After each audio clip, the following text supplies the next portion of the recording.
la semaine passée pour me dire que le générique du matin me donne envie de prendre un petit déjeuner.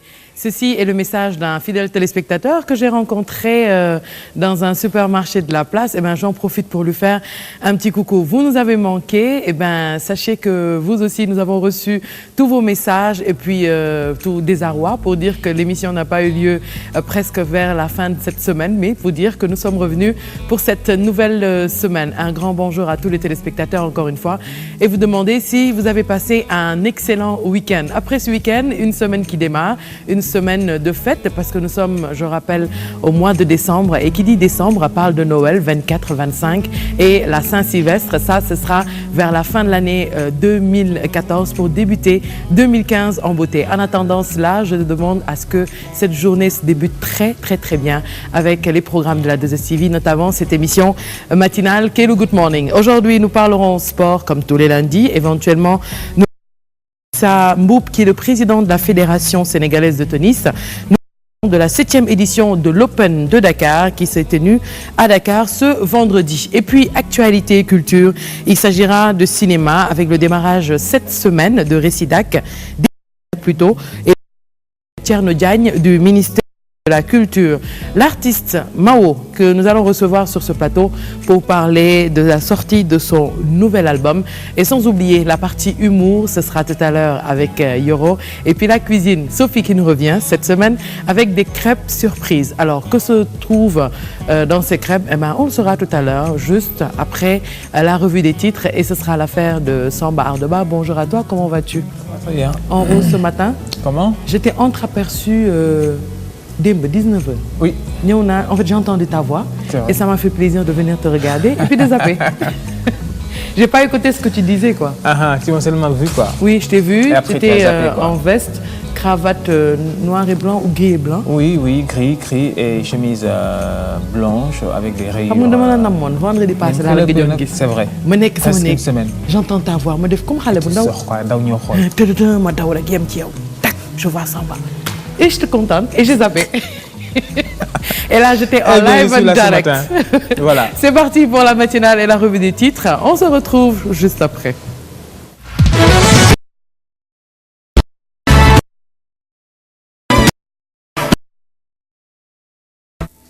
Voilà, bon réveil matinal à tous et bon début de ce productrice de riz dans la vallée de Samiron. Nous sommes à Sédhiou. On procédé aux premières récoltes dans leur parcelle témoin. Ces femmes expérimentent de nouvelles techniques de culture grâce à l'encadrement de l'ISRA, du projet PAPSEN et de la direction du développement rural de Sédhiou. Nous en parlons avec Robert Yandi.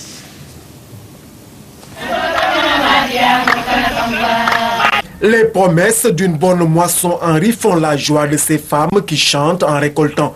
Et cela grâce à l'encadrement de l'ISRA, du projet PAPSEN et de la DERDER. On a testé de nouvelles variétés adaptées à la riziculture des nappes et des bas-fonds. Et on a testé même des systèmes de repiquage qui peuvent améliorer la production et le rendement final. Nous sommes rendus compte qu'en foule, comme les femmes le font, il y a moins de tal. Et qu'en poké, en ligne, il y a au moins la moyenne tourne autour de 13-14 poké. Tal par poké. Ces femmes apprécient positivement ces techniques. Avant, nous, on repiquait comme ça, mais cette année, Dieu merci. Parce qu'avec leur méthode là, ça nous a donné beaucoup d'avantages. Malheureusement, les efforts de ces dames sont souvent réduits en néant par les bœufs qui dévastent leur rizière. Depuis 2008 en tout cas, on nous signale des problèmes de divagation au niveau de cette vallée. Cette année encore, nous avons enregistré plusieurs cas de divagation. Il faut imaginer aussi les femmes qui ont produit pendant combien de temps elles sont, depuis le mois de mai, mois de juin, elles sont au niveau de ces parcelles. Et à la fin de l'année, on trouve que des animaux viennent dévaster tout. Trop, c'est trop. Dames productrices de riz souhaitent un règlement urgent du problème de la divagation des animaux, l'aménagement des rizières par le projet PAPSEN, mais également des matériels agricoles afin d'augmenter leur surface cultivable et de participer à l'atteinte de l'autosuffisance en riz à l'horizon 2017. À l'instant, Robert Diandi. En bref, le ministre de l'Agriculture reçoit ce lundi à 15h30 la presse nationale et internationale. La rencontre portera sur la prochaine campagne arachidière. Plus de 1000 étudiants diplômés inscrits pour 2013-2014 en licence 3 et master 2 à l'université Assane Seck de Ziguinchor sont admis à l'école des techniques de recherche d'emploi et de stage de l'initiative et de la direction de l'insertion et des stages de l'université qui compte ainsi jouer sa partition dans la mise en œuvre du contrat de performance qui lie l'université Assane Seck, l'État du Sénégal, mais également la Banque mondiale. Nous en parlons avec Cheikh Tidiane Cissé et bien sûr Kaba Cissé. L'employabilité des jeunes diplômés casse-tête par ces temps qui courent et le défi que compte relever l'université Assane Seck de Ziguinchor à travers son contrat de performance. Pour ce faire, la direction de l'insertion et des stages de ce temple du savoir a choisi 72 heures durant pour offrir aux étudiants inscrits pour 2013-2014 en licence 3 et master 2, toutes filières confondues, un stage de formation en technique de recherche, d'emploi et de stage. L'université Assane Seck de Ziguinchor entend, outre la formation pédagogique, accompagner les étudiants vers la recherche des stages qui du reste peut les aider à trouver un travail et aussi vers l'auto-emploi, la création de leur propre business. On ne peut plus attendre de l'État à chaque fois un emploi. Si on parvient à outiller les étudiants pour qu'ils savent comment faire une lettre de motivation, comment faire un CV, comment se tenir lors d'un entretien d'embauche, je crois que là, ça va leur permettre de multiplier leurs chances, de monter des projets et de chercher des financements. Donc on va indiquer les canaux à travers lesquels ces étudiants peuvent trouver des financements et monter des projets pour pouvoir non seulement s'auto-employer, mais employer d'autres personnes. Du côté des étudiants, on se réjouit de l'initiative de l'autorité universitaire. Ça va nous permettre, nous, en tant qu'étudiants, de savoir comment se vanter devant le recruteur, mais aussi comment chercher un stage pour ne serait-ce que enrichir notre CV pour en quelque sorte avoir une insertion facilement dans le monde professionnel. Ce n'est pas normal pour un étudiant en info appliquée, au niveau licence surtout, de ne pas connaître les compétences que nécessitent les entreprises, les compétences intellectuelles surtout qu'un étudiant doit acquérir afin de pouvoir être disponible au marché de l'emploi. C'est dire qu'après des années d'études, ces jeunes diplômés ont encore besoin d'un accompagnement pour leur insertion socio-professionnelle, ce que fait bien l'université Assane Seck de Ziguinchor.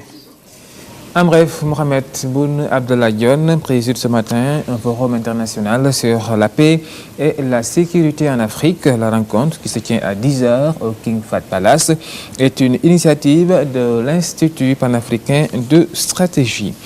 Toujours en bref, les travaux de la route Kaolack-Fatick seront lancés ce lundi. L'axe routier Fatick-Kaolack, long de 42 km, dont le coût est estimé à 10 milliards de francs CFA, sera reconstruit dans un délai de 14 mois. À présent, les nouvelles hors de nos frontières, en bref et en images. Congo, au moins 129 personnes sont mortes dans le naufrage de leur bateau sur le lac Tanganyika, dans le sud-est du pays. Le drame s'est produit dans la nuit de jeudi à vendredi. Dans un premier temps, on ne parlait que d'une vingtaine de morts. Le bilan a été largement revu à la hausse ce dimanche. On ignore le nombre exact de passagers qui se trouvaient à bord. D'après les autorités, le bateau était en surcharge et les conditions météo n'étaient pas bonnes. Le Premier ministre haïtien Laurent Lamotte démissionne. Il l'a annoncé ce dimanche à la télévision et sur son compte Twitter officiel, quelques heures après de nouvelles manifestations antigouvernementales durant lesquelles une personne a été tuée par balle. Les appels à son départ et à celui du président Martelly se sont multipliés ces dernières semaines.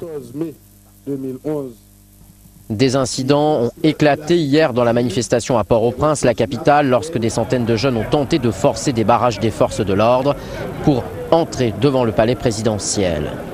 La victime est un jeune d'une trentaine d'années selon la police qui a été accusé par les manifestants d'être à l'origine de son décès par balle. C'est ce que crie cet homme dans la foule.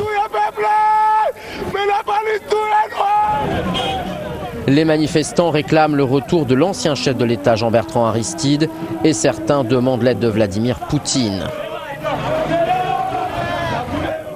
Un climat tendu qui intervient à quelques semaines du 5e anniversaire du terrible séisme du 12 janvier 2010 qui avait dévasté Haïti, déjà durement meurtri et appauvri. Retour chez nous du sport. En bref, l'AS Douanes a signé hier sa deuxième victoire consécutive en battant 1-0 le Jaraaf pour la deuxième journée de la Ligue 1 de football grâce à un but de Sori Keita à la 48e minute de jeu. Pour sa part, l'équipe d'Oula Médina a concédé sa deuxième défaite consécutive. Mbour, Petite Côte et Guédiawaye Football Club ont fait match nul hier au stade Caroline Faye de Mbour, un match comptant pour la deuxième journée de la Ligue 2 de football. Score final, un but partout. Le stade Omnisport Jules François Bocandé de Néma est sur le point d'être réhabilité. La révélation a été faite par le maire de Ziguinchor, Abdoulaye Baldé, qui avait rehaussé de sa présence la finale de la zone en baie de l'Haut-Cave de Ziguinchor, parrainée par Taïbou Diédiou. Une finale remportée par les ASC Kadior en cadet et Kenya en senior, aux dépens de l'ASC Castor, doublement perdante, cher Tian Sissi. Pour 2014, l'adversaire de l'ASC Castor en orange est l'ASC Kenya en vert, un match comptant pour la finale de la zone 1B de l'Haut-Cave de Ziguinchor. Sur l'aire de jeu, c'est un engagement sans faille qui est noté chez les 22 acteurs charmés par Dame Coupe qui finira son opération de charme dans les bras de l'ASC Kenya grâce à ce but inscrit par le numéro 7. La mobilisation, tout comme le défi de l'organisation réussi par la zone, ont satisfait le parrain qui n'a pas manqué de saluer cette grandeur de la jeunesse de Ziguinchor. C'est en tout cas une fierté pour moi d'accompagner cette jeunesse-là à travers le maire Abdoulaye Baldé. Nous sommes issus du mouvement associatif, donc nous avons le devoir de les accompagner. Donc ce qui fait que nous sommes aujourd'hui ici, sur instruction du maire Abdoulaye Baldé, pour accompagner cette jeunesse qui mérite tant d'être accompagnée. Donc je suis fier. Et c'est la jeunesse de Ziguinchor qui a gagné. Donc merci beaucoup à la jeunesse de Ziguinchor, merci à Abdoulaye Baldé, merci aux populations de Ziguinchor. Présent à côté du parrain, le maire de Ziguinchor qui s'est désolé de l'état de stade Jules François Bocandé d'annoncer la réhabilitation de celui-ci. Nous avons déjà des partenaires qui nous ont contactés pour essayer de faire de telle sorte que le stade soit réhabilité et surtout que des gazons synthétiques puissent être posés sur la pelouse. Nous avons aussi un projet de mise en œuvre d'un complexe de judo, mais aussi d'une piscine municipale dans l'enceinte de ce stade-là, pour que Ziguinchor n'ait pas un seul stade, mais deux stades, pour que le Casa Sport puisse s'entraîner ici et puis aller jouer les compétitions au niveau du stade à l'Institut Diatta. A signalé que Castor a doublement perdu, puisqu'en cadet, c'est Kadior qui est sacré championne en battant les oranges et blancs, mais avec les moyens déployés par le parrain pour récompenser les 4 équipes, c'est finalement toute la jeunesse ziguinchoroise qui est sortie victorieuse de cette finale. Et cet élément de Chertian Tissé met un terme à cette matinale. Merci de rester avec nous. La suite dans un instant.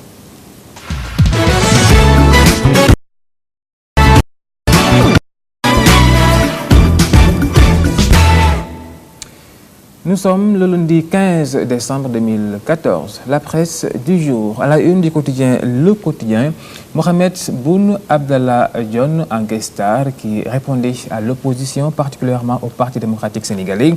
Affaire Petrotim et ArcelorMittal, Dionne ravive la polémique, titre donc ce quotidien, qui revient également sur le procès reporté Sénégalais du jugement des co-accusés de Abré à N'Djamena. Et puis grand banditisme. Le gang de Nord-Foire, Wakam, a été démantelé selon le quotidien.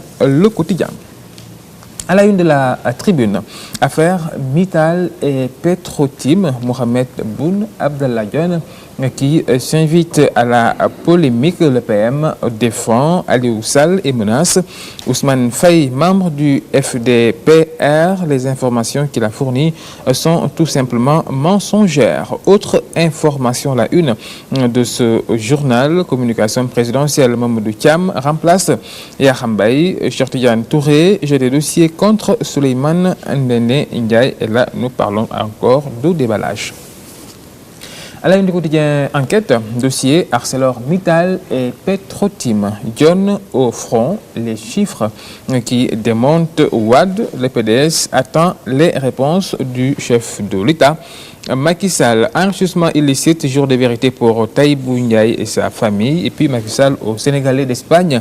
Il faut respecter les lois du pays d'accueil. Mohamed Dione fait également la une du quotidien Le Soleil, toujours affaire ArcelorMittal et Petrotim Sénégal. Le Premier ministre démonte les accusations de Maître Wade. Petrotim Sénégal, une filiale à 100% de Petrotim Limited.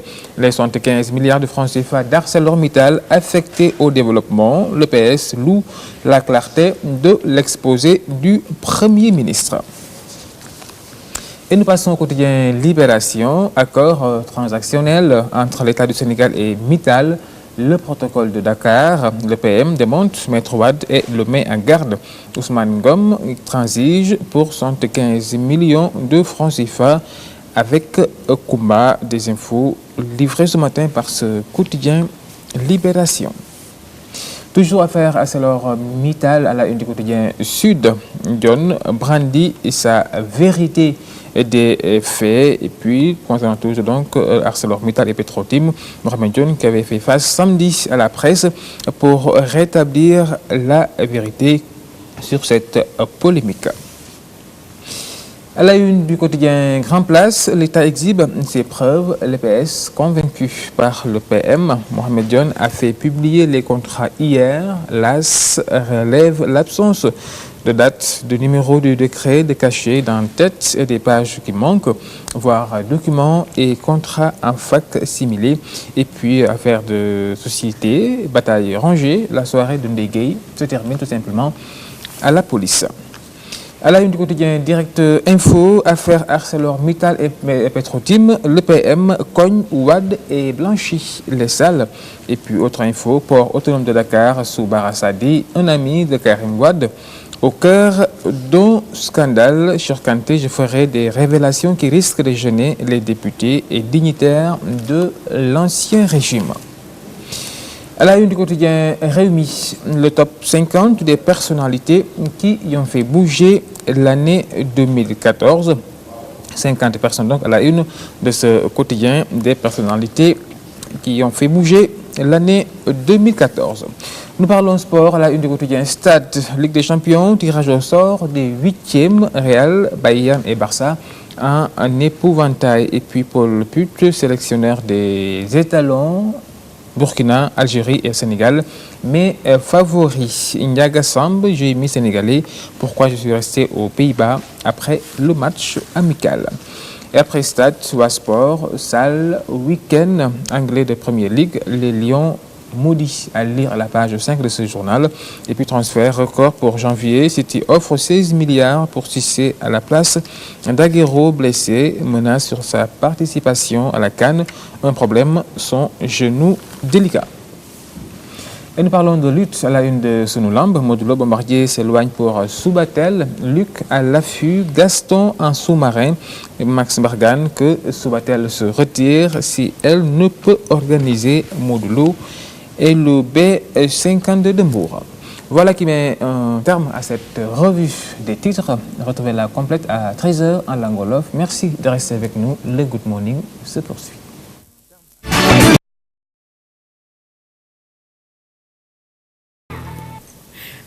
Merci beaucoup, Samba Andema. Alors, j'ai un fou rire ce matin, encore. Loolu yëpp ndax ki nga xamante ne du changer. Moom du changer, faut ko fekk daf may defloo ay reetaan bu ñu paree nag mu beru taxaw fale. Comment ça va? Ça va bien. Fili yaa ngi jooy. Est-ce que xam nga loolu? Du ma jooy. Mais yaa ngi jooy sérieux. Reetaan bu métti. May leen ko mouchoir. May leen ma mouchoir. Dama def may mouchoir ndax maa ngi